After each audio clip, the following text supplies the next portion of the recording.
हो जाएगा तो बहुत मेहरबानी होगी राजीव जी। भाभी जी आप भी शर्मिंदा कर रहे हैं। अरे आपके लिए रेल की टिकट तो क्या, कुछ भी करेंगे। कितनी भली हैं आप, बहुत अच्छी हैं भाभी। लाइए प्रसाद खिलाइए। शुक्रिया।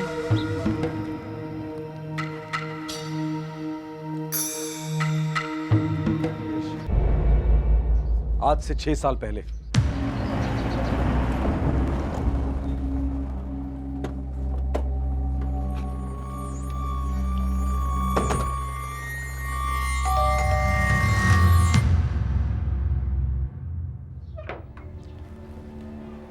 मोहन जी हमारे साथ चलिए।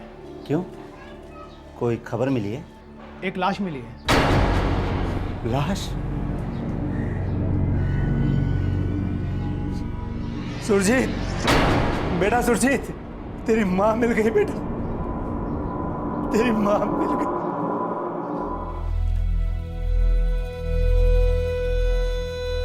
आर्निया के एक तालाब से मिली है लाश। पोस्टमार्टम की रिपोर्ट कहती है कि मौत कई दिन पहले हुई है। देखिए मोहन साहब, लाश काफी सड़ चुकी है। दिखाइए।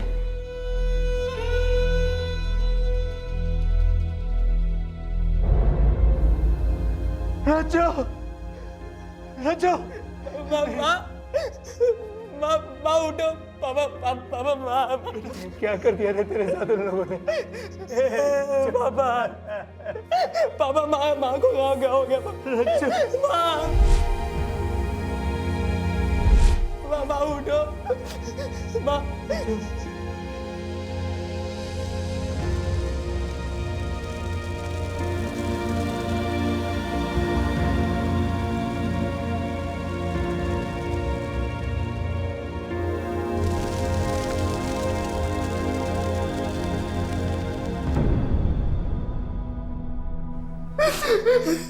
बस कर बेटा, बस कर। अरे तेरे रोने से तेरी माँ वापस थोड़ी ना आई। मोहन सिंह जी, हमें इन्फॉर्मेशन मिली है कि वो तीनों अपने अपने गांव में छुप कर बैठे हैं। हमने टीम्स भेजी हैं उन्हें अरेस्ट करने के लिए। एक टीम आप मेरी बीवी रज्जो को वापस लाने के लिए भेजिए ना। भेज सकते हैं आप, ला सकते हैं आप उसे वापस।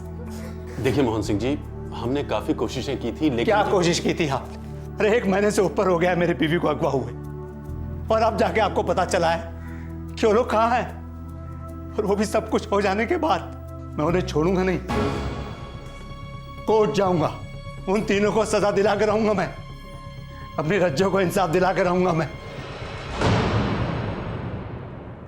2005 की इस घटना के ठीक 1 महीना पहले पीडब्ल्यूडी इंजीनियर मोहन सिंह और उनका बेटा सुरजीत बुलंदशहर पुलिस स्टेशन आए थे दौड़े दौड़े एक कंप्लेंट दर्ज करवाने। उन्होंने पुलिस को बताया कि मोहन की पत्नी और सुरजीत की मां राजेंद्र उर्फ रज्जो किडनैप हुई है। इस किडनैपिंग के 2 चश्मदीद गवाह थे, खुद मोहन और सुरजीत। सर जल्दी चलिए सर, सर लोग मेरी बीवी रज्जो को उठा के ले गए। सर प्लीज जल्दी चलिए, कुछ कीजिए सर। कौन लोग उठा के ले गए? आप जानते हैं उन लोगों को? बहुत अच्छी तरीके से सर। सर वो तीनों कमीने मेरे पड़ोसी हैं सर। सर एक वो दुकानदार ओम प्रकाश, दूसरा सर वो किराएदार सर मास्टर है सर रविचंद्र, तीसरा सर हवलदार राजीव शुक्ला सर। हमारे डिपार्टमेंट का राजीव शुक्ला? हाँ सर वही कमीना राजीव शुक्ला सर। सर उन लोगों को उठा लीजिए सर। सर मेरी बीवी को बचा लीजिए, मैं आपके आगे हाथ जोड़ता हूँ सर। कीजिए प्लीज सर, कुछ कीजिए ना प्लीज। लेकिन कहाँ से ले गए, कैसे ले गए? सर वो मैं आपको बताता हूँ। माँ रोज की तरह मंदिर गई थी सर, और मैं भी उनके साथ गया था।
अच्छा, तो आप लोगों ने उस मारुति वैन का नंबर नोट किया? नहीं सर, सब कुछ बहुत जल्दी हो गया था सर। और सर मैं इतना घबरा गया था कि मेरे तो कुछ समझ में नहीं आया। लेकिन हाँ सर, वो गाड़ी सफेद मारुति वैन ही थी, पक्का सफेद मारुति वैन थी। मैंने पीछा किया सर उस गाड़ी का। आप बता रहे थे कि तीनों किडनैपर्स ने अपने मुंह गमछों से ढके थे। हाँ जी। फिर आप कैसे कह सकते हैं कि वो तीनों किडनैपर्स रविचंद्र, ओम प्रकाश और राजीव शुक्ला ही थे? सर ये तीनों के तीनों बहुत बुरे लोग हैं सर। सर वो लोग तो सिर्फ नाम के मेरे पड़ोसी हैं सर। असल में लोग गीदड़ के खाल में छिपे हुए भेड़िए हैं। एक अरसे से सर मेरी बीवी रज्जो पर इनकी गंदी नजर थी सर। और सर वो मास्टर रविचंद्र एक नंबर का कमीना आदमी है सर वो तो। थैंक यू रज्जू जी, आप बहुत अंडरस्टैंडिंग है। कोई बात नहीं मास्टर जी, अगर किसी चीज़ की ज़रूरत पड़े तो कहने में शर्माइएगा मत। जी जरूर।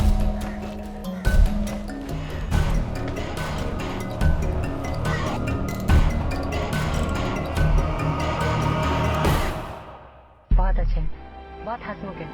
इनफैक्ट उनका और राघव का रिश्ता बाप बेटे का नहीं है, दोस्तों का ज्यादा है। अरे रज्जो, ये ऊपर वाले रविचंद्र के बच्चे ने किराया दिया कि नहीं? जी नहीं, बोले स्कूल वालों ने सभी टीचर्स की तनख्वाह लेट कर दी है इस बार। बोले 10 दिन में दे देंगे। बेचारे सॉरी भी बोले। सॉरी भी बोले? अरे मैं तो पहले ही इसे किराएदार नहीं रखना चाहता था। बिल्कुल पसंद नहीं है मुझे ये आदमी।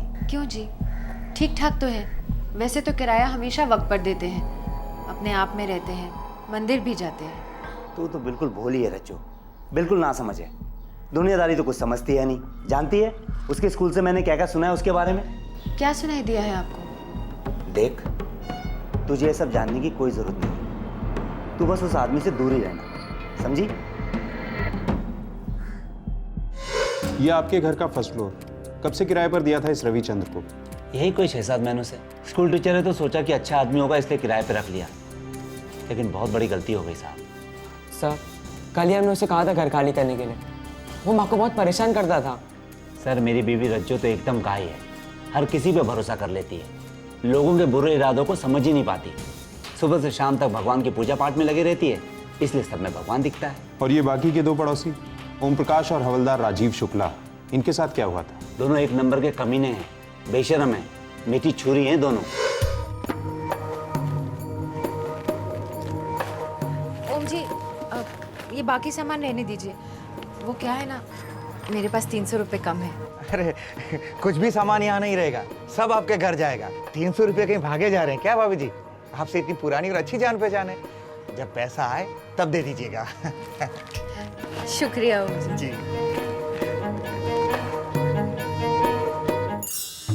हो जाएगा तो बहुत मेहरबानी होगी राजीव जी। भाभी जी आप भी शर्मिंदा कर रहे हैं। अरे आपके लिए रेल की टिकट तो क्या, कुछ भी करेंगे। कितनी भली हैं आप, बहुत अच्छी भाभी।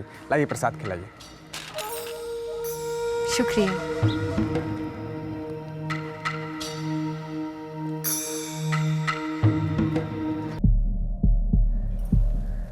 रज्जो, ये हवलदार राजीव शुक्ला, ये तो कभी किसी का काम करता नहीं, फिर तुम्हारे लिए ट्रेन का टिकट क्यों लेकर आया? क्योंकि मैं उनकी पड़ोसी हूँ।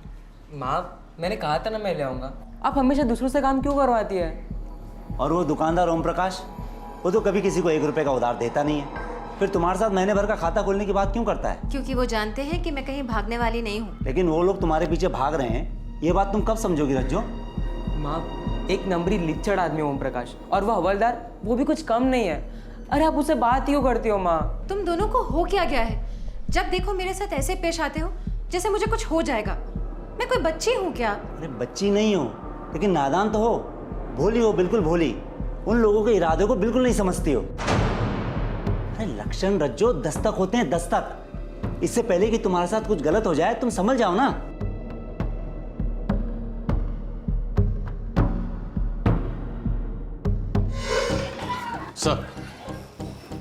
सर हवलदार राजीव शुक्ला अरनिया पुलिस स्टेशन में पोस्टेड है। फोन लगाओ रनिया थाने, बात करनी है इस हवलदार से।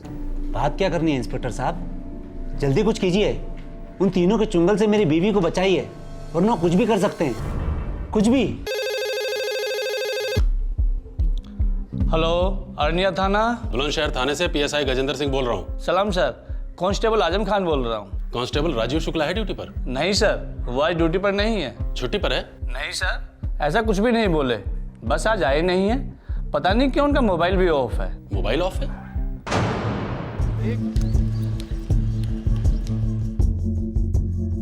रविचंद्र जी मैथ्स पढ़ाते हैं यहाँ पर। बात क्या है इंस्पेक्टर?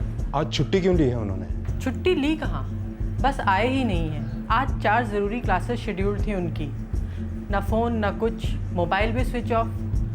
वैसे बात क्या है इंस्पेक्टर? कुछ बताकर नहीं गए, बोले कि तुम दुकान संभालो। ओम प्रकाश जी का मोबाइल क्यों स्विच ऑफ है? वो ही जाने, वो कभी बताते नहीं और मैं कभी पूछती नहीं। अपनी मर्जी के मालिक हैं वो।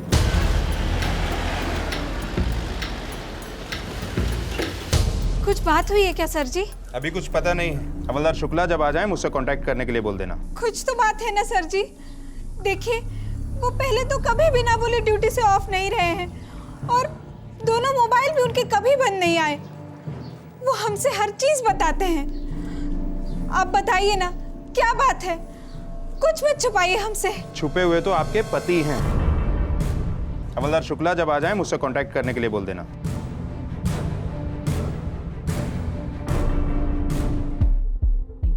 सर वो तीनों काम पर नहीं आए हैं और उनके मोबाइल भी स्विच ऑफ हैं। गजेंद्र, तीनों गायब हैं। सर मुझे लगता है मोहन सिंह का शक सच हो सकता है। पता लगाओ तीनों के और कोई घर वर तो नहीं है। खास दोस्त, अड्डे, सबका पता लगाओ। ठीक है सर। मिसेस रज्जो मोहन सिंह की आबरू ही नहीं, जान भी खतरे में हो सकती है।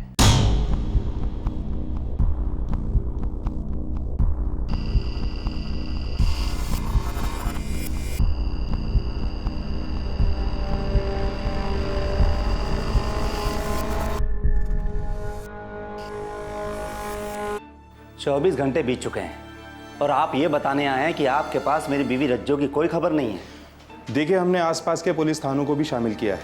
रज्जो जी की फोटोग्राफ्स भी सर्कुलेट हुई और सारे चेक नाके सफेद मारुति वैन पे नजर रखे हुए हैं। लेकिन कोई तो खबर होगी मेरी बीवी रज्जो की। एक खबर है। क्या?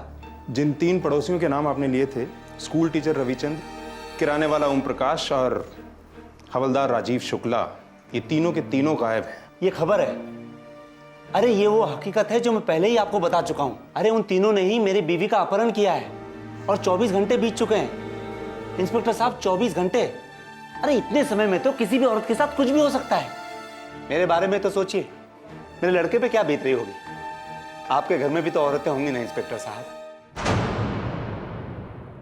गजेंद्र, उन तीनों के गांव में टीम्स भेजी थी, कोई खबर? उन्नाव, रहीमपुर, सोना गांव, तीनों जगह से हमारी टीम खाली हाथ वापस आई है। वो तीनों अपने गांव में तो पक्का नहीं है सर। कहीं ना कहीं तो जरूर होंगे गजेंद्र। हमारे खबरियों को एक्टिवेट करो, हवलदार राजीव शुक्ला के खबरियों को भी इकट्ठा करो। लानत है कि हमारे डिपार्टमेंट का कोई शामिल है इस घिनौनी हरकत में। यार, जब पुलिस वाला शामिल है तो दूसरे पुलिस वाले काहे पंगा लेंगे? सब अपनी अपनी बिरादरी को बचाने में लगे हुए हैं। अरे तो हमारी PWD की बिरादरी भी कोई छोटी मोटी नहीं है। मोहन सर, आप सीधे बड़े साहब को एक नोट भेजिए तुरंत। हाँ साहब, बिल्कुल भेज दीजिए। वो तो मैं कब का भेज चुका हूँ। बड़े साहब सीधा कलेक्टर साहब से बात करेंगे ना, तभी कोई पता ही लेगा। मैं तो अभी कहता हूँ पुलिस वालों भरोसा मत करो। यार, भरोसा तो मेरी पत्नी रज्जो ने किया था उन तीनों कुत्तों पर। देखा कैसे काट खाए। मैंने उसे कितनी बार कहा था, उन लोगों से मिलना जुलना खतरे से खाली नहीं। मैंने उसे समझाया था, उनसे बात मत करना, उनकी तरफ देखना भी नहीं, लेकिन वो मानी नहीं। सारा बुलंदशहर हिल गया था। एक सरकारी अफसर की पत्नी किडनैप हुई थी और 1 महीने से उसकी कोई खबर नहीं थी। तीनों नामजद स्कूल टीचर रविचंद्र, दुकानदार ओम प्रकाश और हवलदार राजीव शुक्ला भी 1 महीने से गायब थे। उनका कोई नामो निशान नहीं मिल रहा था। 4 परिवार निराशा की गिरफ्त में थे और पुलिस फोर्स बिल्कुल बौखलाई हुई। बुलंदशहर पुलिस पर सरकारी डिपार्टमेंट का प्रेशर था। 24 घंटे निगरानी रखी जा रही थी, लेकिन तीनों नामजदों की कोई खबर नहीं थी, मानो वो हवा हो चुके थे। ये तो लेने के देने पड़ गए। मैंने तो पहले ही कहा था, हमें भागना नहीं चाहिए था, यहीं रुक जाना चाहिए था। अरे नाना, और मुश्किल होती, डिपार्टमेंट वाले चमड़ी उधेड़ लेते हमारी। तो अब क्या करें? मास्टर जी, तुम ही कुछ करो भाई, पानी सर के ऊपर चढ़ता जा रहा है यार। मुझसे मत पूछो हवलदार साहब, तुम ही कुछ सोचो। इस चीज के बारे में तुमसे अच्छा कौन जान सकता है? मुझे तो लगता है कि 2-4 दिन हमें ऐसे तैसे और काट लेने चाहिए, उसके बाद अपने अपने घर को चुपचाप चले जाते। अपने अपने घर को? तो फिर हम आखिर भागे क्यों? और जवाब क्या देंगे रज्जो जी के बारे में? है?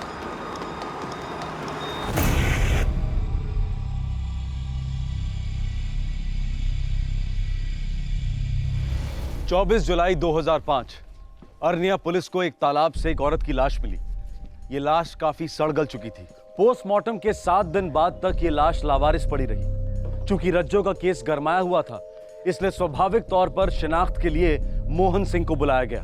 बाप बेटे दोनों ने रज्जो को आइडेंटिफाई किया। अब रज्जो की किडनैपिंग का केस रज्जो मर्डर केस में तब्दील हो गया। मैं उन तीनों को सजा दिला के रहूंगा। मैं अपनी रज्जो को इंसाफ दिला के रहूंगा। हमारा यकीन कीजिए मोहन सिंह जी, हम भी वही चाहते हैं। हम आपकी पत्नी के हत्यारों को गिरफ्तार करके रहेंगे। उनमें से एक आपके डिपार्टमेंट का आदमी है, गिरफ्तार करेंगे आप? बड़े दुख की बात है मोहन सिंह जी, अगर आप ऐसा सोचते हैं। खैर छोड़िए, जब हत्यारे गिरफ्त में होंगे तब देखिएगा आप जान जाएंगे कि पुलिस डिपार्टमेंट क्या चीज है। चलते हैं, चलो।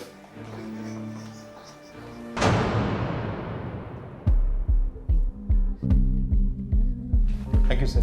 Thank you sir. गजेंद्र, 7 दिनों का नोटिस पीरियड दे दो। 8वें दिन तीनों को भगौड़े करार कर दो। 7 दिनों के अंदर अंदर सरेंडर नहीं करें तो तीनों की प्रॉपर्टीज जब्त कर लो। जी सर।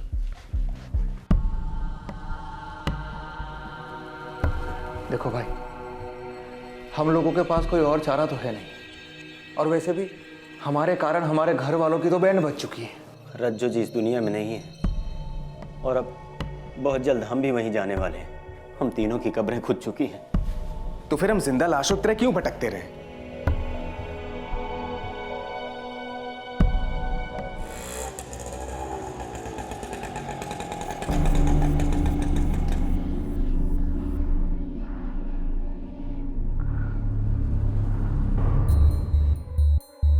सर, हम कई दिनों से सरेंडर करने की सोच रहे थे, बस बहुत डरे हुए थे। सर जी, मास्टर जी बिल्कुल ठीक कह रहे हैं। हमको बहुत डर था कि मोहन सिंह इसमें जरूर हमको फंसाएगा। सर, हमें मालूम है कि हम इस मामले में पूरी तरह से फंस चुके हैं, लेकिन हमारा यकीन कीजिए सर, हम तीनों बेकसूर हैं सर। भाई हवलदार राजीव शुक्ला, तुमने अपने साथीदारों को बताया नहीं कि पुलिस झूठे बेकसूरों के नकाब चेहरे समेत उखेड़ती है? सर जी, अब हम तीनों सरेंडर करने आए हैं। दूध से पैर धोएं तुम्हारे, या फिर ऐसे धो डालें कि दोबारा पैरों की जरूरत ही ना हो।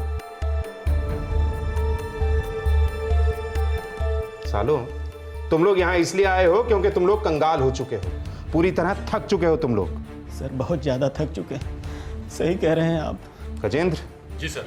इन थके हुए यात्रियों के लिए जलपान और आराम की सुविधा करो। बहुत लंबी तीर्थ यात्रा से आए हैं ये लोग। 2-4 घंटों में अगर ये सच ना बोलें तो हम इन्हें चारों धाम के दर्शन करवाएंगे। उसके बाद या तो ये सच बोलेंगे या फिर बोलेंगे ही नहीं। ऐसी करता है? हमारा यकीन कीजिए साहब, हम इसलिए भाग गए थे क्योंकि हमें पता चला कि रज्जो जी का किडनैप हो गया है और वो पागल मोहन सिंह हमारा नाम लेने जा रहा था। साहब, भगवान की कसम, इस किडनैपिंग के बारे में हम लोग को कुछ भी मालूम नहीं था। हमारा कोई हाथ नहीं था इसमें। तुम तीनों की उस औरत पे नजर थी। एक अधेड़ उम्र की शादीशुदा औरत को तुम तीनों ने मिलकर बर्बाद किया। पुलिस की पूछताछ पूरे 4 दिन तक चली। 3rd डिग्री के इस्तेमाल के बावजूद तीनों आरोपी एक ही सुर में गा रहे थे, एक ही बात दोहरा रहे थे कि वो बेकसूर है। ये कोई क्रिमिनल रिकॉर्ड वाले छटे हुए हिस्ट्री शीटर्स नहीं थे जो पुलिस की मार के आदी थे। एक स्कूल टीचर था, एक दुकानदार था और एक खुद पुलिस वाला। अब सवाल यह था कि अगर ये तीनों झूठ नहीं बोल रहे थे तो फिर सच क्या था? सर, कोर्ट ने उन तीनों की कस्टडी बढ़ा दी है 1 हफ्ते के लिए। मुझे डाउट है कि इससे कुछ फायदा हो, और हैरानी की बात यह है कि इतनी पिटाई के बाद भी तीनों मुंह नहीं खोल रहे हैं। सर, शायद उनके मुंह में कुछ हो ही ना।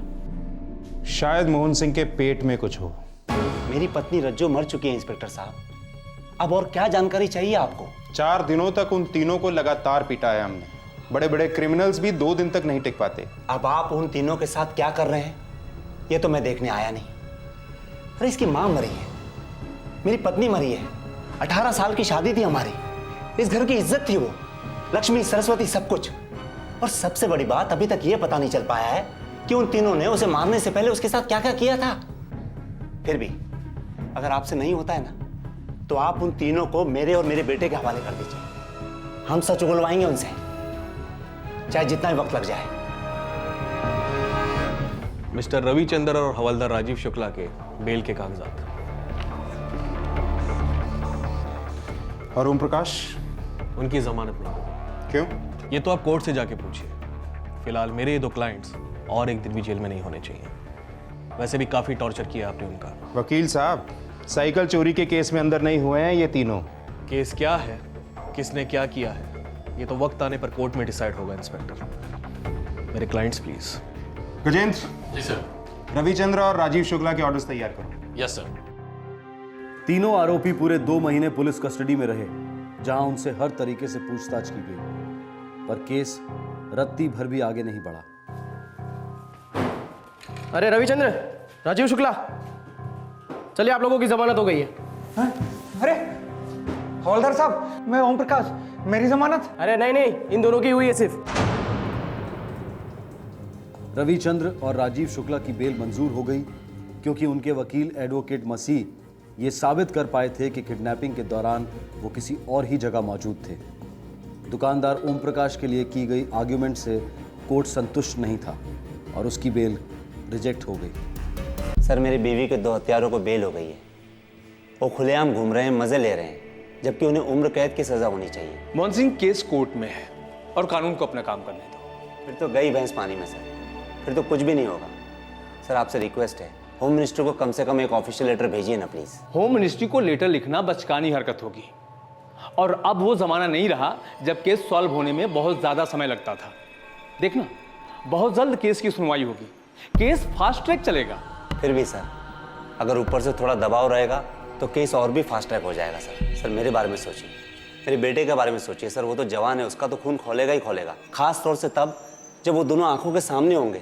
मोहन सिंह, मुझसे जो भी बन पड़ेगा मैं करूंगा, तुम कानून पे भरोसा रखो। देखो, तुम लोगों का केस मैंने लिया है, इसलिए तुम लोगों को इंसाफ दिलाना मेरा काम है, और अगर तुमने जुर्म किया भी है तो तुम्हें कम से कम सजा दिलाना मेरा फर्ज है। इसलिए मुझसे कुछ मत छुपाना, क्योंकि अपने वकील से झूठ बोलना सुसाइड करने के बराबर होता है। हमारी फैमिलीज, हमारी इज्जत तो वैसे ही खत्म हो चुकी है मसीह साहब। फिर हमने कभी झूठ नहीं बोला, नहीं पुलिस से और नहीं आपसे। औरत तुम तीनों को अच्छी तरह पहचानती, तुम लोगों की पड़ोसी थी, उसका किडनैप होता है, फिर उसका मर्डर होता है, और तुम तीनों को कुछ नहीं पता। हमारे अलावा और 56 पड़ोसी वकील साहब। लेकिन मोहन ने सिर्फ तुम तीनों का नाम लिया है। वकील साहब, ना तो हमने किडनैपिंग की है और ना ही हमने कत्ल किया है। हम लोगों ने कुछ भी नहीं किया। तो फिर किसने और क्यों? वो तो पुलिस और अदालत का काम है। आप सिर्फ हम तीनों के बारे में सोचिए वकील साहब, और ओम भाई को भी जल्दी वहां से निकलवाइए। पता नहीं ये पागलपन कब तक चलेगा। 6 साल, पूरे 6 साल तक कोर्ट में आर्ग्यूमेंट्स चलते रहे।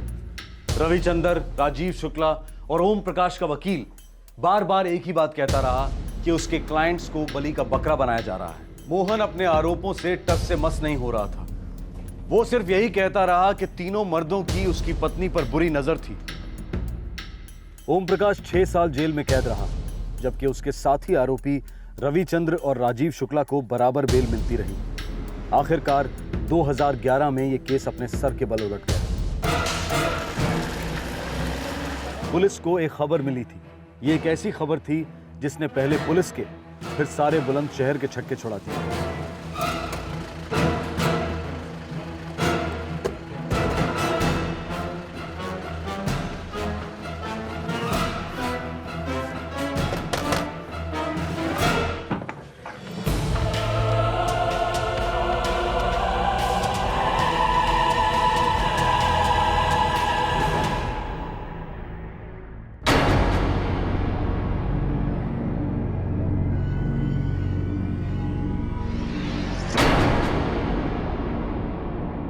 पूरे 6 साल बाद बुलंदशहर पुलिस के सामने एक औरत खड़ी थी, जो ये कह रही थी कि वो रज्जो है।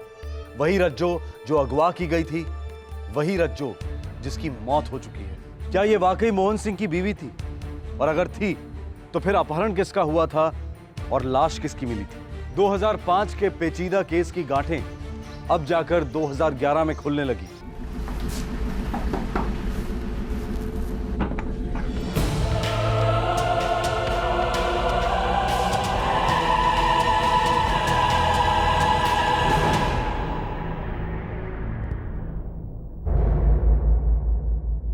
मोहन सिंह जी, हम कर करा के और कर क्या सकते हैं? कानून ने रविचंद्र और राजीव शुक्ला को बेल दी है। वैसे वो अभी तक शक और कानून के दायरे से बाहर नहीं है। लेकिन आप कानून के रखवाले तो है ना इंस्पेक्टर साहब। आप उन दोनों के खिलाफ और सबूत इकट्ठा क्यों नहीं करते? सर जी 6 साल में जो बन पाया है हमने किया है। नहीं किया है इंस्पेक्टर साहब। मेरी बीवी को मारकर नहर में फेंक दिया गया और अभी तक आप ये पता नहीं लगा पाए हैं कि उसको मारने से पहले उसके साथ क्या क्या किया गया था। आपको अभी तक मर्डर वेपन नहीं मिला है। आपको वो सफेद रंग की मारुति वैन नहीं मिली है जिसमें मेरी बीवी को अगवा किया गया था। 6 साल बहुत होते हैं इंस्पेक्टर साहब इन सारी चीजों को ढूंढने के लिए। और छुपाने के लिए भी बहुत होते हैं मिस्टर मोहन सिंह। 6 साल काफी लंबे होते हैं।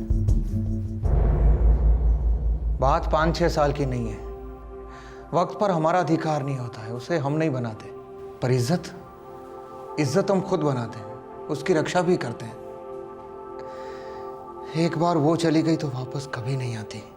अब कभी भी रिहा हो जाऊं, क्या फर्क पड़ता है? शक ने तो उम्र कैद की सजा दी है, मुझे भी और मेरे परिवार को भी। कुछ समझ में नहीं आ रहा साहब, मैं दुकान संभालूं या घर? हमारी बेटी की उम्र शादी के लायक हो चुकी है, पर उसके लिए कोई रिश्ता नहीं आता। सब कहते हैं उसका बापू खूनी है, गंदे गंदे इल्जाम लगाते रहते हैं।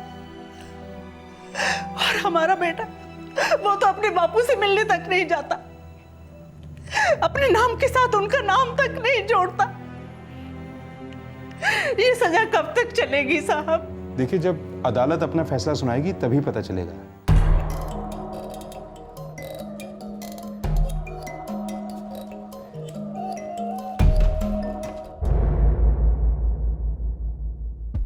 एडवोकेट मसीह, रविचंद्र, आप लोग जो कह रहे हैं वो नामुमकिन है। मुझे भी ऐसे ही लगा था सर, लेकिन ये सच है। 1 साल पहले ही मुझे शक हो गया था कि इस केस की सच्चाइयां कुछ और है, इसलिए हमने अपनी खुद की तहकीकात शुरू कर दी। वकील साहब, ये हर बार ही तारीख शिफ्ट हो जाती है, छुट्टी वेस्ट हो जाती है मेरी, बेचैनी बढ़ती है। कब अपना नाम क्लियर कर पाऊंगा पूरी तरह? रवि, अब जो कुछ करना है हमें खुद करना होगा। क्या मतलब वकील साहब? मतलब ये कि कोर्ट जब तक पुलिस को आगे इन्वेस्टिगेशन करने के लिए नहीं कहती तब तक पुलिस कुछ नहीं करेगी। कोर्ट में हजारों केस चल रहे हैं, मगर तुम्हारे पास जिंदगी सिर्फ एक है। तो हम क्या कर सकते हैं वकील साहब? खुद पुलिस बन के इन्वेस्टिगेशन कर सकते हैं। रवि, ये जो औरत रज्जो है, उसके अतीत के बारे में तुम मुझे कुछ बता सकते हो? उसका कोई पुराना दुख, कोई दर्द, कोई गुजरा हुआ हादसा? वकील साहब, वो तो हमेशा मुस्कुराती रहती थी, मदद करने में हमेशा आगे। बस एक बार आंखों में आंसू देखे थे उसके। हाँ भैया सुनाइए। अच्छा, अरे ये तो बहुत अच्छी खबर है। लड़की कहाँ की है? लड़की बिहाना गांव की है। नहीं नहीं भैया, मैं नहीं जानता हूँ बिहाना गांव के बारे में। अच्छा भैया, रखता हूँ, पाए लागू। मास्टर जी। जी रज्जू जी। वो आप अभी बिहाना गांव के बारे में बात कर रहे थे ना? अरे हाँ, मेरे भतीजे की शादी तय हुई है, लड़की बिहाना की है। आप जानती हैं बिहाना गांव को? मेरा मायका है बिहाना। अरे वाह, कैसा है ये गांव? बड़ा है क्या? अभी कैसा है पता नहीं। क्या हुआ रज्जू जी? कुछ नहीं, कुछ नहीं। मतलब रज्जो एक अरसे से अपने मायके नहीं गई थी? हाँ, हो सकता है। चलो हम चलते हैं। फिर आप दोनों बिहाना गए, क्या पता चला वहां से? एक दूसरे गांव का पता मिला। क्या मतलब? बिहाना गांव के लिए रज्जो जी मर चुकी थी। अगर कोई 7 साल तक गायब रहे तो आपका कानून भी उसे मरा हुआ घोषित कर देता है। मेरी बहन 23 साल पहले इस घर से ब्याह कर गई थी, तब से दोबारा उसने इस घर में एक बार भी कदम नहीं रखा। न उसने खबर दी और न ली। आपने कोशिश भी नहीं की? ताली एक हाथ से नहीं बजती वकील साहब। रज्जो के लिए हम मर चुके हैं तो हमें भी जिंदा होने का कोई शौक नहीं है। नमस्कार।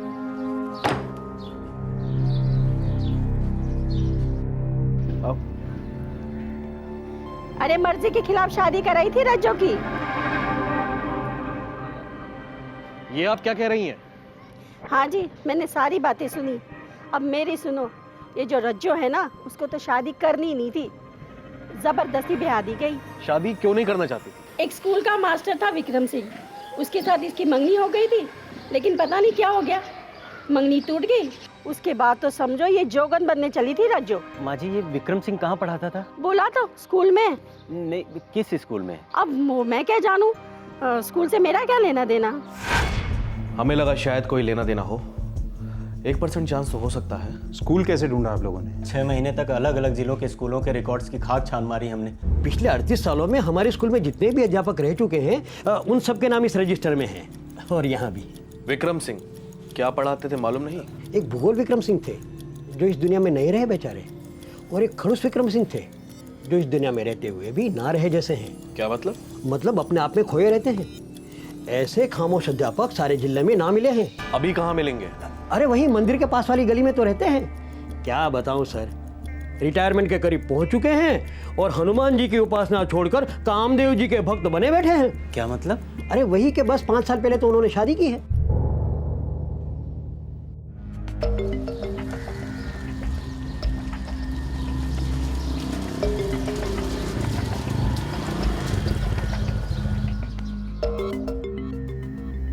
वकील साहब, हाँ शायद यही विक्रम है।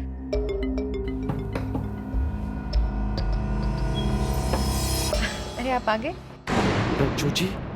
हाँ वकील साहब, ये तो रज्जो जी हैं। हाँ, आर यू श्योर? हाँ, रज्जो जी।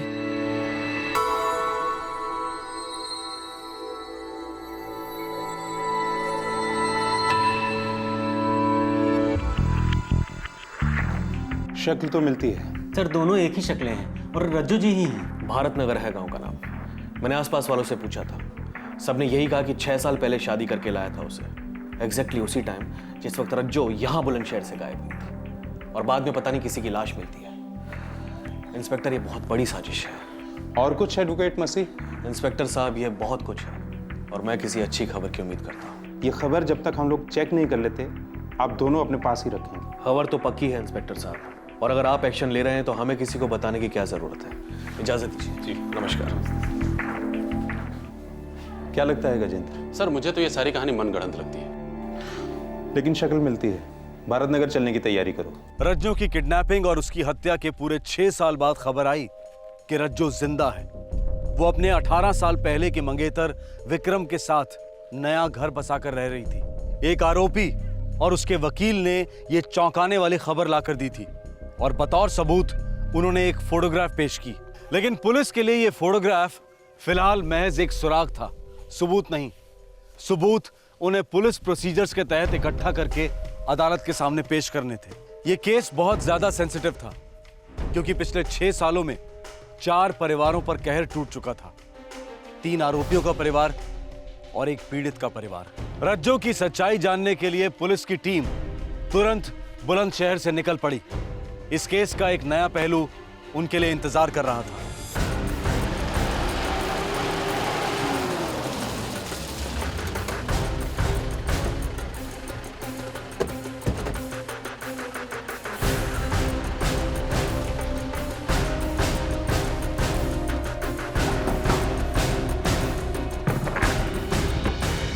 जी? आपका नाम? जी मैं रज्जू। आप शादीशुदा हैं? जी हाँ। पति का नाम? विक्रम सिंह। विक्रम।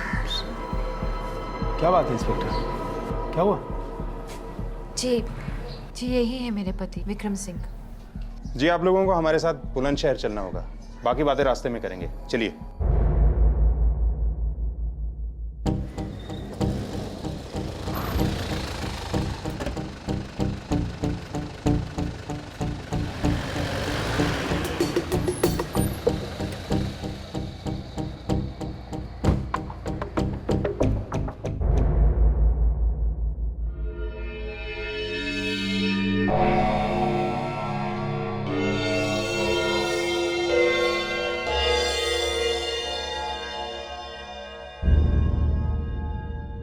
ओम प्रकाश, कौन है ये औरत? रज्जो जी। हवलदार? रज्जो भाभी साहब। मास्टर जी। सर मैं तो पहले ही बता चुका हूँ। ओपन एंड शट केस है इंस्पेक्टर, मेरे तीनों क्लाइंट्स क्लीन हैं। रुकिए एडवोकेट मसीह साहब, रुकिए। अभी मोहन सिंह जी और सुरजीत ने कुछ कहा नहीं है। मोहन सिंह जी? मैं इस औरत से जानना चाहता हूँ, ये कौन है? हाँ मैं भी। क्या आप इन्हें वो सब बताएंगी जो आपने मुझे बताया? मैं इस लड़के की माँ हूँ, रज्जो। आप मोहन सिंह की बीवी से विक्रम सिंह की बीवी कैसे बनी? इस आदमी के शक ने मुझसे मेरा बच्चा, मेरी जिंदगी, सब कुछ छीन लिया। 18 साल मैं इसके साथ रही पत्नी बनकर, इसे अपना सब कुछ दिया, लेकिन इसने सिर्फ शक किया। रज्जू जी, इस बार मेरी तनख्वाह थोड़ी लेट आएगी, किराया 1 हफ्ते बाद दूंगा। कोई बात नहीं मास्टर जी। कोई बात क्यों नहीं है? हाँ, कोई बात तो जरूर है। ये क्या गन चल रहा है तुम दोनों के बीच में? कैसी बातें कर रहे हैं आप? तू अंदर चल, चल अंदर। मोहन भाई साहब, ये ओए साले, भाई साहब भी बोलता है और मेरी बीवी रज्जो पे बुरी नजर भी रखता है। हाँ, चल घर से निकल तू, घर से निकल कुत्ते, वरना मैं पुलिस के पास जाऊंगा, समझे? देख रहे हो ना भाई साहब आप लोग? हाँ, अरे कमीनेपन की हद होती है। मेरी बीवी रज्जो पे नजर रखता है ये आदमी। शिक्षक कहता है अपने आप को, शिक्षक। थू।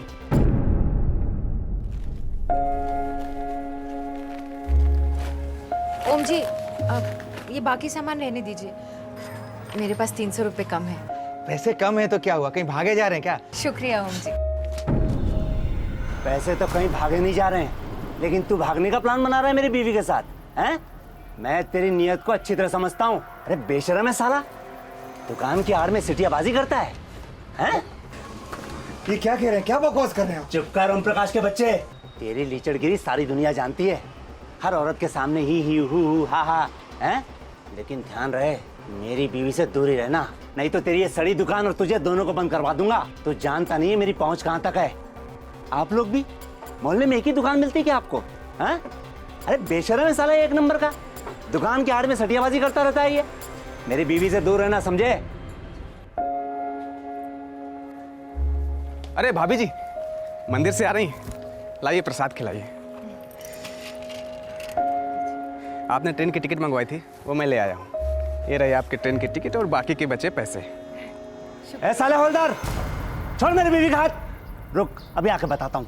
भाभी जी ये तो हद हो गई, आज जवाब दे के ही रहूंगा। नहीं नहीं भाई साहब, मैं आपके आगे हाथ जोड़ती हूँ। देखिए बात बढ़ाने से क्या फायदा, आप अपने घर जाइए। 2 टके के हवलदार, तेरी हिम्मत कैसी हुई रे बीच रास्ते में मेरे बीवी पे हाथ डालने की? मोहन जी बहुत हो गया। बहुत तो अब होगा। डीसीपी से लेकर कलेक्टर, हर एक से पर्सनल टच में हूँ मैं, छोड़ूंगा नहीं तुझे मैं। और ये सारा मोहल्ला गवाही देगा मेरे लिए। देख रहे हो ना आप लोग? हाँ, आप सब लोग देख रहे हो ना क्या जमाना आ गया? ये रक्षक ही भक्षक बन गए। बेटा डरता नहीं हूँ मैं तुझसे, ऊपर तक जाऊंगा, याद रखना। चल जो, चल, टंगी लगा रखी है इधर। ये तीनों अच्छे लोग हैं, हमेशा मेरी मदद करते, शरीफ लोग, घर बार वाले लोग। इनको सबके सामने जलील होना पड़ा, इनके कारण मुझे शर्मिंदगी महसूस होती, माफी मांग नहीं सकती। ये फिर गलत समझ बैठे तो एक औरत के लिए कितनी बुरी बात है, इस उम्र में शादी के इतने साल बाद ये सब देखना पड़े। कहीं भी अकेले जाने नहीं देते, मंदिर जाती तो भी सुरजीत को साथ भेजते, 24 घंटे मुझ पर निगरानी रखते। मेरे बच्चे को इन्होंने इस कदर अपने काबू में रखा था, वो तो भूल ही गया था कि मैं उसकी माँ हूं। मैं सारा दर्द पीकर इन दोनों की पूरे दिल से देखभाल करती, मुस्कुराते हुए ताने सुनती। लेकिन एक रात तो हद हो गई। पापा, कल दोपहर को मम्मी किसी से फोन पे बात कर रही थी, जैसे ही मैं आया तो तुरंत फोन काट दिया। बकवास मत कर सुरजीत, वो मैं अपनी सहेली से फोन पे बात कर रही थी। वही था ना, शादी से पहले वाला स्कूल मास्टर जिससे तेरा चक्कर चल रहा था, जिसकी झूठन को तेरे बाप ने मेरे गले से बांध दिया। बस भी कीजिए, बच्चे के सामने कितनी गंदी बात कर रहे हैं। सुरजीत तुम अंदर जाओ। सुरजीत कहीं नहीं जाएगा, तो यहीं रुक बेटा। तुझे जानना जरूरी है कि तेरी माँ कौन है और कैसी है। बता, शादी से पहले तूने क्या क्या गुल खिलाए? शादी से पहले तूने क्या क्या गुल खिलाए थे? हैं? किसे फोन करती है? किसे फोन करती है? नहीं समझ में आता तेरे? हैं? कितनी बार मार खाएगी? किसी को नहीं, मैं अपनी सहेली से बात कर रही थी। वो स्कूल मास्टर? रोको ना अपने पापा को, रोको ना इन्हें। रोकू? मैं रोकू? मेरा तो दिल करता है कि मैं भी आपको मारूं। सुना बेटे ने क्या कहा? हैं? बता किसको फोन कर रही थी? बता किसे फोन कर रही थी? हैं? मोहल्ले वालों के साथ भी गुलछर्रे उड़ाती है। शादी के तुरंत बाद इन्होंने मेरे घर वालों से सारे रिश्ते नाते तोड़वा दिए। जब बाबा गए तब भी जाने नहीं दिया। पूरे 18 साल किसी से मिलने नहीं दिया। और फिर उस रात जो ऐसा लगा जैसे मेरा बच्चा, मेरा सुरजीत भी मुझसे अलग हो गया है। उस रात मेरे अंदर कुछ टूट गया और मैंने वो घर छोड़ दिया। मैं भगवान को साक्षी मानकर इस शादी को तोड़ रही हूं। मुझे ढूंढने की कोशिश मत कीजिए। मेरा अब आपसे कोई नाता नहीं। सुरजीत बेटा खुश रहो। भगवान से प्रार्थना करती हूँ कि किसी दिन तुम्हें सच और झूठ के बीच का फर्क पता चले। मैं रहूं ना रहूं, मेरी दुआएं तुम्हारे साथ हैं।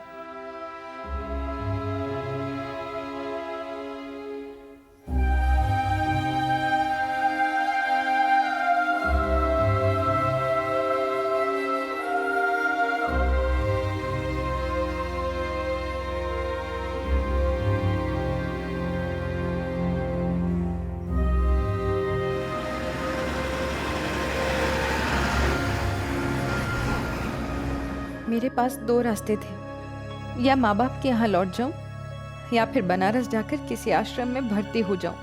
लेकिन भगवान ने तीसरे रास्ते को मेरी ओर भेजा।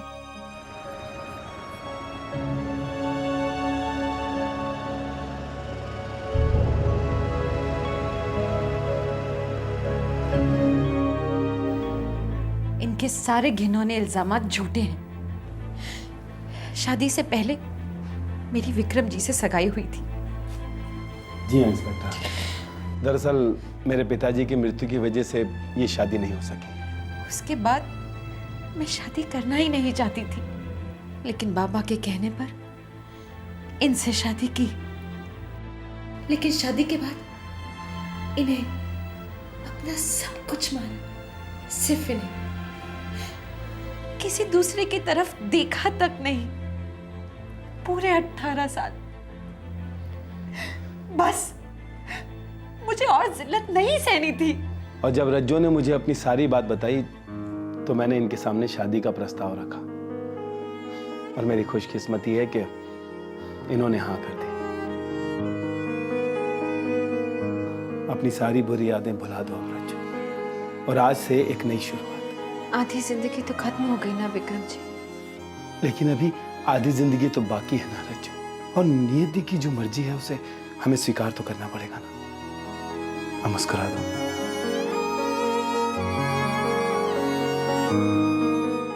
उस दिन के बाद से मैंने आज तक पीछे मुड़कर नहीं देखा। मुझे आज जाकर पता चला है कि मेरे जाने के बाद ये सब हुआ है, लेकिन मैं चौंकी नहीं। इनसे और उम्मीद की भी क्या जा सकती है। लेकिन अगर मुझे पहले भनक होती तो मैं पहले ही इनका पर्दाफाश कर देती। कम से कम इन 3 भले लोगों की जिंदगी तो खराब नहीं होती। इस बयान ने तीनों आरोपियों को भी ताकत दी अपनी बेगुनाही की आवाज बुलंद करने के लिए। एक बहुत अहम सवाल का जवाब सामने आया। आखिरकार ये तीनों आरोपी फरार क्यों हुए थे? पूरे गांव में खबर फैल गई थी कि रज्जो जी अगवा हो गई हैं। हमने सुना कि मोहन सिंह हमारे खिलाफ शिकायत दर्ज करने जा रहा है। इस पागल आदमी ने तो हमारा पल्ला वैसे ही कमजोर कर रखा था। पूरे मोहल्ले के सामने हमें बेइज्जत कर चुका था ये। देख रहे हो ना आप लोग? हाँ, आप तो लोग देख रहे हो ना क्या जमाना आ गया है। ये रक्षक ही भक्षक बन गए। मेरी बीवी रज्जो पर नजर है इस आदमी की। अरे यह आदमी अपने आप को शिक्षक कहता है। आइंदा से सामान वामान लेने नहीं आई हो यहाँ। पहुंच मत जाना घर पे। हम बहुत ज्यादा डर गए थे। हम बहुत सीधे साधे लोग हैं साहब, कोई पहुंच नहीं, पहचान नहीं। मैं तो पुलिस फोर्स में होने के बावजूद इतना डर गया। इन दोनों का तब बुरा हाल था। हमने सोचा जब तक राजू भाभी नहीं वापस मिलती तब तक हमारा छुपे रहना ही बेहतर है। क्या दिन देखने पड़ रहे हवलदार भाई। जिंदगी में किसी का कोई नुकसान नहीं किया, सबसे दोस्ती, कोई बैर नहीं। फिर भी मैं तो बच्चों को सच्चाई और नेकी का पाठ पढ़ाता हूँ, उस पर अमल भी करता हूँ। मैं मोहल्ले में सर उठा के चलता हूँ। और मैं ही क्यों, आप सभी भी तो चलते हैं। लेकिन अगर पुलिस हमें गिरफ्तार करके घसीट के घर से ले गई तो मोहल्ले में कितनी थू-थू होगी। पुलिस मार मार के खाल खींच लेती है लॉकअप में। अरे यार, हम अपने घर लौट भी पाएंगे क्या कभी? ऊपर वाले पे भरोसा रखे। चलो अभी चलते हैं। शिकायत दर्ज हो चुकी है और वारंट भी हमारे खिलाफ निकल चुका है।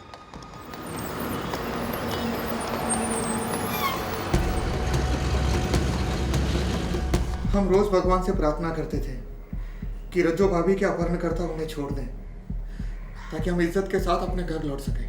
बहुत बुरी हालत हो गई थी हमारी, घर वालों की याद और ऊपर से पैसे भी सारे खत्म हो गए थे। लेकिन 1 महीने बाद जब लाश मिलने की खबर आई तो हमें लगा कि अब और भागने छुपने में कोई फायदा नहीं, कब्रें खुद गई हैं हमारी।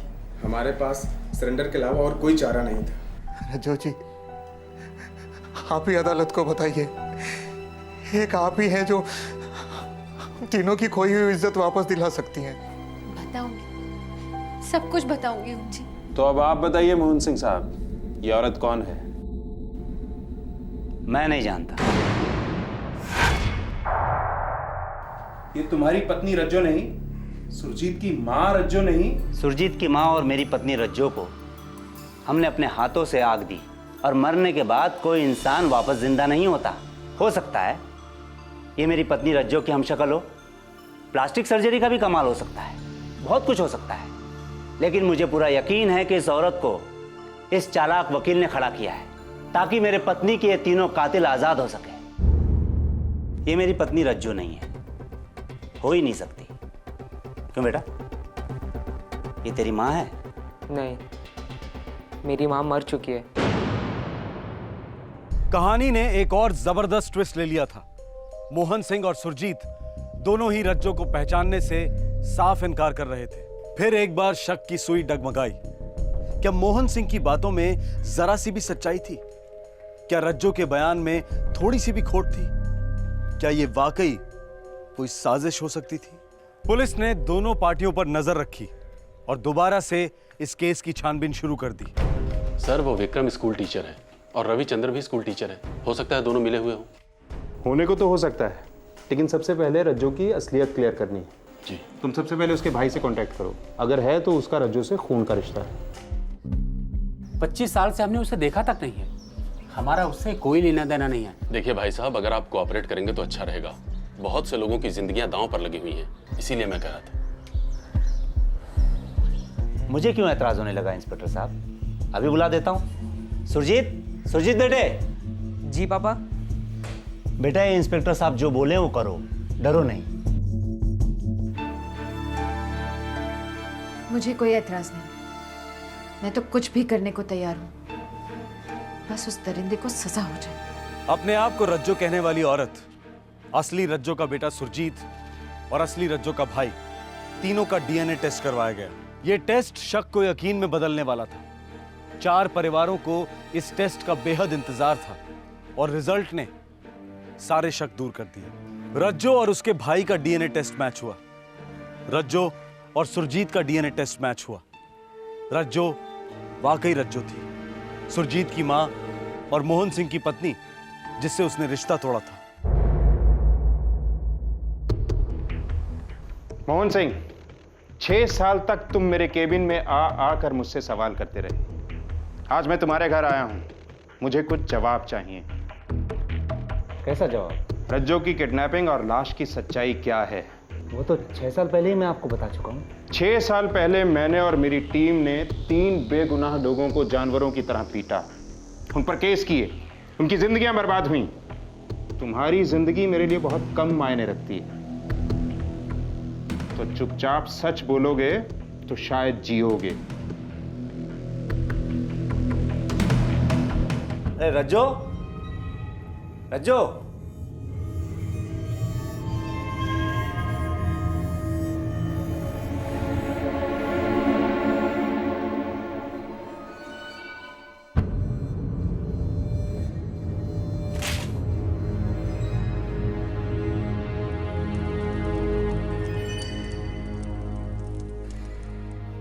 सुरजीत बेटे। हाँ पापा।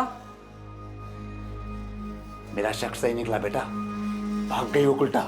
तेरी माँ तुझे, मुझे, हम दोनों को छोड़कर भाग गई। भाग गई बेटा। नहीं नहीं पापा, ऐसा नहीं हो सकता पापा, अभी नहीं जा सकती पापा, नहीं ऐसा नहीं है। रो मत बेटा, बेटा आज से तेरा बाप, तेरी माँ मैं खुद हूँ बेटा।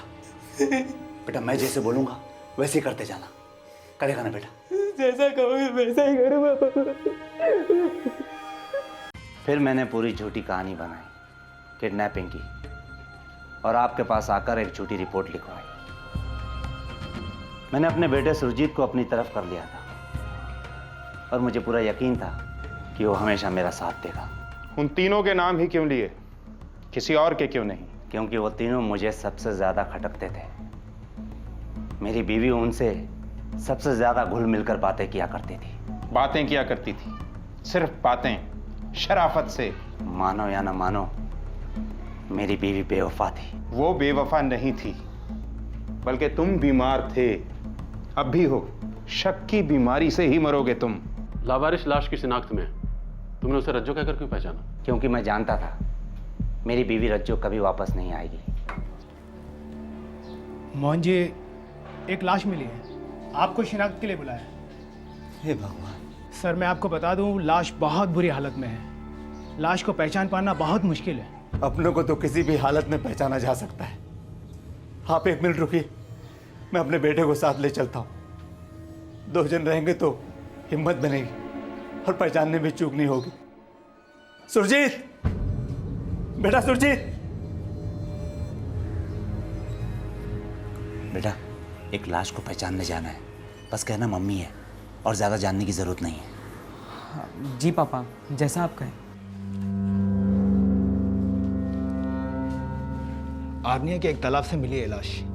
पोस्टमार्टम की रिपोर्ट कहते हैं कि मौत कई दिन पहले हुई है। देखिए मोहन साहब, लाश काफी सड़ चुकी है। क्या कर दिया था तेरे साथ उन लोगों ने? उन तीनों कमीनों पर मर्डर और किडनैपिंग का चार्ज लगाकर मैं आधी लड़ाई तो वैसे ही जीत चुका था। ऊपर से उन तीनों बेवकूफ़ों का भागना मेरा काम आसान कर गया। मर्डर का केस बनते ही उनके टेंटवे दब चुके थे, हमेशा हमेशा के लिए। हमेशा हमेशा के लिए तो बस एक ही चीज रहेगी, तुम्हारे शक की बीमारी, जो तुम बखूबी अपने बेटे को भी दे चुके हो। मुबारक हो, जश्न जेल में ही मनाना, पूरी उम्र पड़ी है।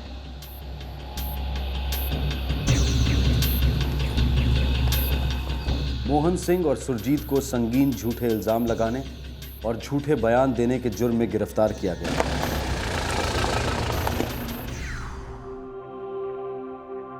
दोनों पर मुकदमे चलेंगे और 10 साल की सजा होने की संभावना है।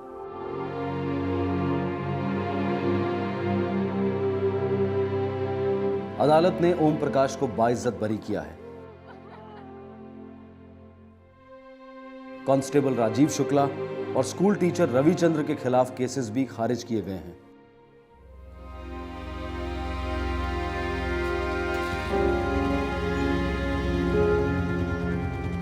रज्जो विक्रम के साथ खुश तो है, पर अपने बेटे की याद और बुरे दिनों के सपने उसे आए दिन डिस्टर्ब करते रहते हैं। शक का शिकार जिंदगी भर तड़पता है। कल और आज 2 भागों में दिखाई गई ये दास्तान शक की कहानी वाकई एक अद्भुत केस है। किसी ने किसी की जान नहीं ली, लेकिन शक ने कितनी सारी जिंदगियां बर्बाद कर दी। मर्द और औरत के रिश्ते के बीच में जब शक का वायरस दाखिल होता है तो वो एक दस्तक होती है कि सिर्फ रिश्ते ही नहीं बल्कि रिश्तेदार भी खतरे में हैं। क्राइम पेट्रोल दस्तक लगातार आपके लिए जुर्म की कहानियां लेकर आता रहेगा। हमारा मकसद है जुर्म से लड़ना, उसे कम करना, और उसके लिए सबसे ज्यादा जरूरी है उसे समझना। आपसे फिर होगी मुलाकात, तब तक अपना ख्याल रखें, सुरक्षित रहें। जय हिंद।